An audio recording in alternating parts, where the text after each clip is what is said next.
My wife said, "I'm leaving you for someone younger." I responded, "I wish you the best." Then I called the dean of the university where her new boyfriend was a student, and my family was a major donor. Suddenly, she was begging me to think things through. I, 48 male, have been married to my wife Alice, 45, for 20 years. Or well, I was. Last Tuesday, she sat me down in our living room, the one with the bay window she always said was her favorite spot, and delivered the news with the kind of sterile compassion you'd use to tell a stranger their car is being towed. "I'm leaving you, Roger," she said, her hands neatly folded in her lap. She was wearing the pearl earrings I bought her for our 15th anniversary. "I found someone else." I just nodded, letting the silence hang in the air. I'd known something was off for months. The late nights she claimed were for her book club, the sudden obsession with a new genre of music, the way she'd started dressing like she was trying to recapture her 20s. It was a cliché, and I felt foolish for having watched it unfold without saying a word. "Okay," I said. It was all I could manage. She seemed taken aback by my lack of a dramatic reaction. "That's it? Okay? What would you like me to say, Alice? Should I yell? Throw something? Beg?" I took a slow sip of my water. "We're adults. You've made a decision." Her perfectly composed face tightened. She thrives on drama, and I was refusing to give her any. "His name is Gerald. He's younger." "I gathered," I replied, my voice even. "How much younger?" She hesitated, a flicker of something, maybe shame, maybe just annoyance at being questioned in her eyes. "He's 21. 21. The age of our own son, Arthur." The irony was so thick I could have choked on it. "He's a student at Northwood University," she continued a little too quickly. "He's brilliant, a sculptor. He sees me, Roger. He really sees me." I almost laughed. I had seen her for 20 years. I'd seen her through 2 miscarriages, the death of her mother, and a failed business venture she'd poured her heart into. I had seen her, but I guess the view had gotten old. "I'm happy for you," I said. And the crazy thing is, a small part of me meant it. If she was truly unhappy, then she deserved to find happiness. The other, much larger part of me, however, was a cold, hard knot of something else entirely. Betrayal doesn't always come in a fiery explosion. Sometimes it's a quiet, creeping frost. She went on to detail her plans. She'd already put a deposit down on a new apartment, a trendy little loft downtown. She wanted to handle the divorce amicably. That was her word, amicably. Which I've learned is code for, I want to take as much as I possibly can without a fight. She talked about her needs, her desires, her newfound lease on life. It was a monologue of entitlement, a testament to her self-absorption. She never once asked how I felt. "I'll need you to be reasonable about the settlement," she said, her tone shifting from empowered woman finding herself to business negotiator. "Gerald is still in school, and I'll be supporting him for a while. He has so much potential, but you know how it is for artists." Oh, I knew. I knew all too well. The next day, she moved her things out while I was at work. I came home to a house that felt cavernous and empty. There were little gaps on the bookshelves, bare spots on the walls where her favorite paintings used to hang. She'd even taken the expensive espresso machine we'd bought together last Christmas. I guess Gerald likes a good latte. For a few days, I just existed in the silence. I went to work, came home, and stared at the ceiling. I let the pain wash over me, processed the anger, and then I started to think Alice had made her choice. Now she would have to live with the consequences. All of them. You see, Alice knew my family has a long and storied history with Northwood University. My grandfather was one of its founding members. The library is named after my late father. Our family has donated, conservatively, 8 figures to the university over the last 50 years. She'd attended countless galas and fundraisers with me. She knew the power and influence we had there. What she miscalculated was my willingness to use it. She has always seen me as passive, the steady one.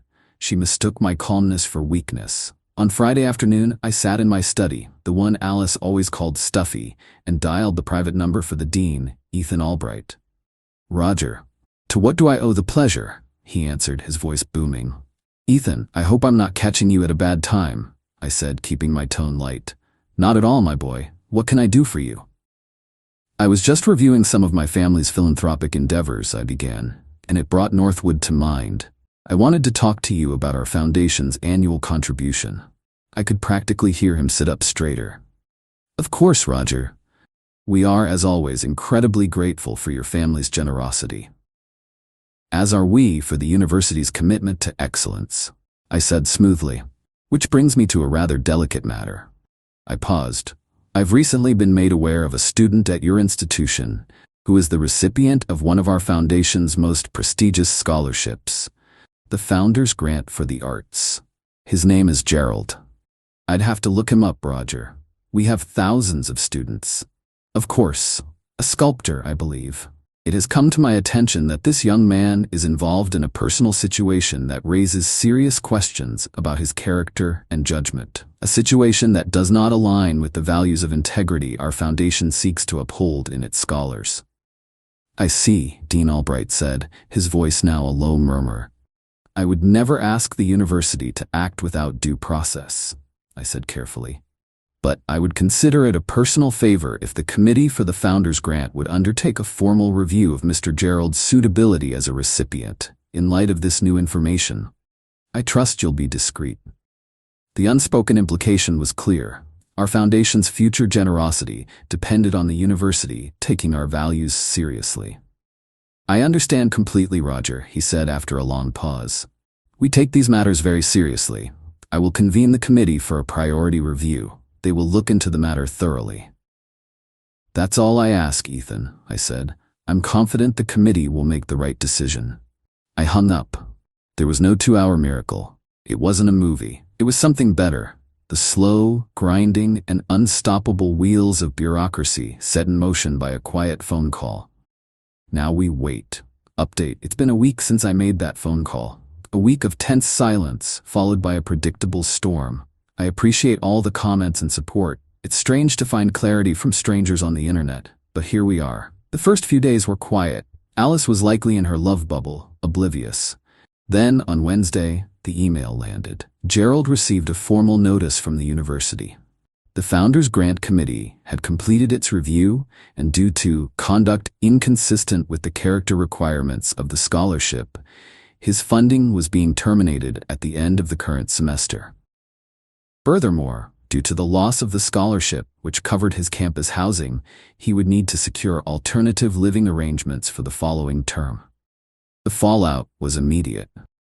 It took Alice less than an hour to call me, and she was incandescent with rage. "What did you do?" she shrieked, her voice shrill.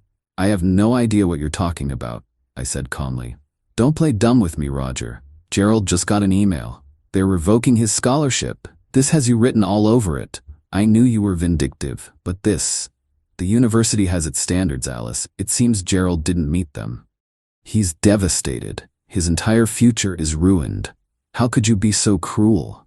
"Cruel?" I finally let a little of my own anger seep through. "You're the one who threw away 20 years of marriage for a boy young enough to be our son. You're the one who waltzed out of here without a backward glance. Did you really think there wouldn't be consequences?" There was sputtering. But this is different. This is his life. "And you were mine," I said quietly. She was crying now. Big, gulping sobs. "You need to fix this, Roger. Call them back. Tell them it was a mistake." "There's no mistake, Alice. Please, I'm begging you. We can talk about this. We can think things through." Think things through.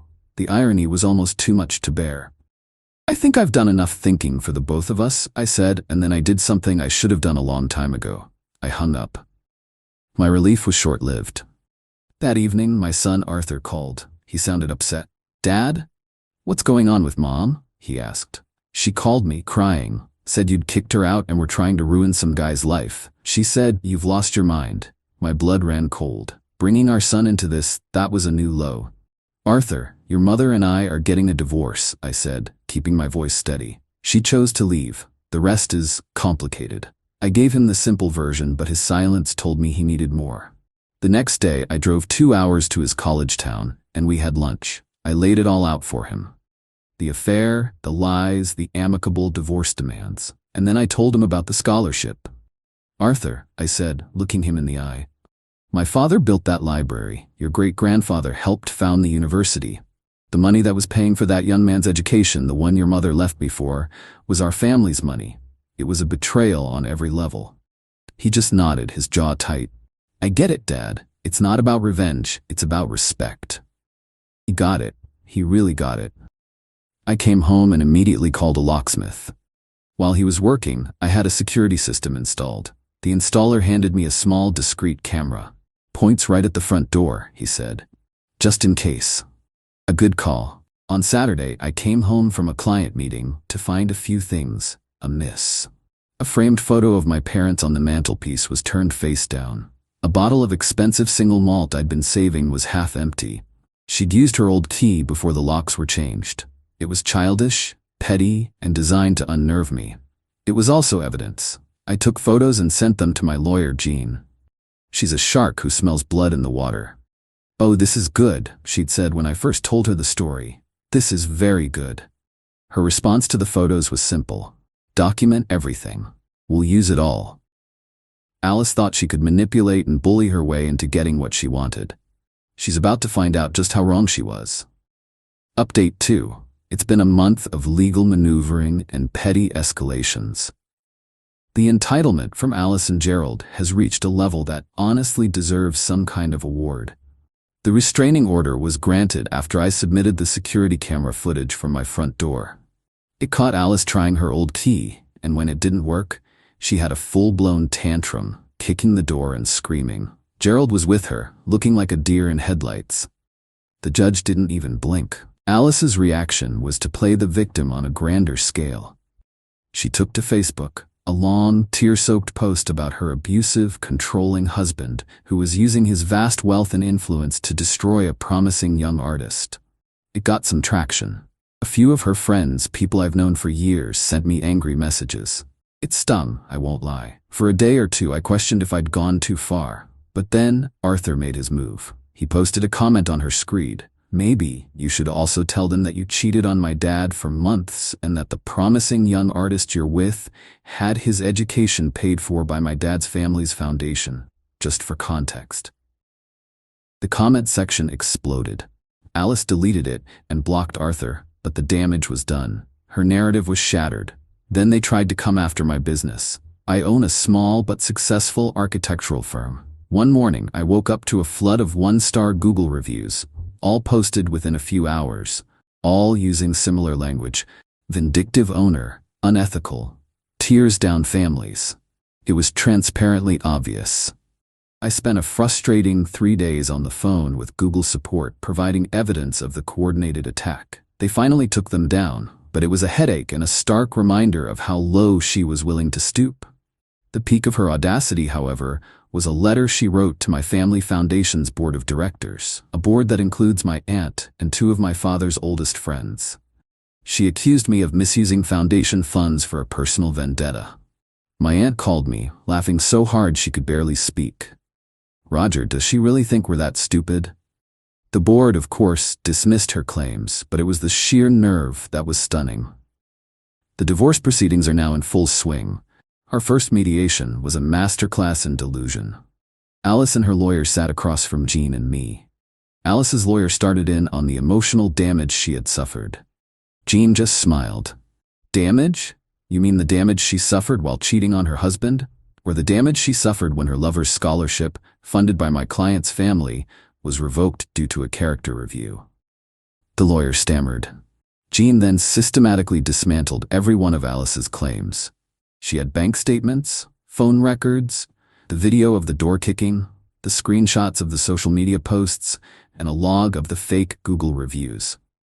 Alice's face went from indignant to pale. Furthermore, Jean continued, her voice like ice, my client is prepared to countersue for the emotional distress and reputational damage caused by your client's false and malicious accusations. The mediation ended shortly after. They are starting to realize they have no leverage. Alice's entitlement was built on a foundation of my perceived passivity. She thought I would roll over. She miscalculated, badly. This isn't a clean fight anymore, and I'm not the one who's gonna lose. Final update. It's been 6 months since this whole mess started. I thought I'd post one last update to close the loop. It's been a wild, draining, and ultimately clarifying ride. The final turning point came during the deposition. Jean was relentless. She questioned Alice for hours, her voice calm and methodical as she laid out the entire timeline. The credit card statements showing hotel rooms, the phone records, the lies. The final blow came when Jean brought up Gerald's academic record. "Mrs. Sterling, you've stated that Mr. Gerald Foster is a genius, a promising young artist, correct?" "He is. He just needs support." "The kind of support that was provided by the Founders Grant?" Alice's lawyer, objection. Overruled. Answer the gritted teeth. Yes. Jean then slid a document across the table. "This is a sworn affidavit from the head of the Fine Arts Department at Northwood University, obtained during our discovery. It states that Mr. Foster was on academic probation for poor grades prior to the revocation of his scholarship. He had failed to complete his midterm sculpture project. It seems his affair was taking a toll on his studies long before I made my phone call." "Were you aware of this, Alice?" The silence was absolute. She stared at the paper as if it were a snake. She had no idea. She had hitched her wagon to a failing student, not a rising star. The narrative she had built her new life on was a complete fiction. Her case crumbled. The prenuptial agreement we'd signed was ironclad.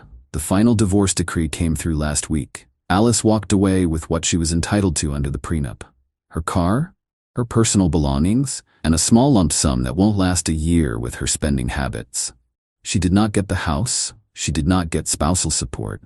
The last I heard, from a mutual acquaintance, the trendy loft is gone. She and Gerald are renting a room in a shared house. The glamour has, I imagine, faded considerably. Gerald officially dropped out of Northwood. He's working at a coffee shop. As for me, the house is peaceful. It's mine now, filled with things I like. I've reconnected with friends. Arthur and I are closer than ever. I went on a date last week. It was just coffee. It was normal, and it felt good. I don't hate Alice. What I feel is a profound disappointment.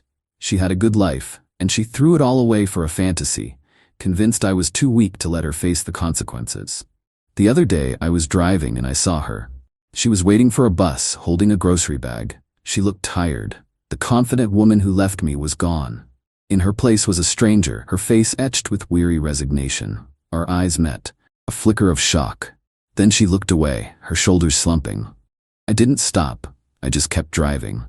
Justice isn't always loud. Sometimes it's the quiet, inevitable result of your own choices. Sometimes it's just watching someone you used to know wait for a bus in the rain and feeling nothing at all.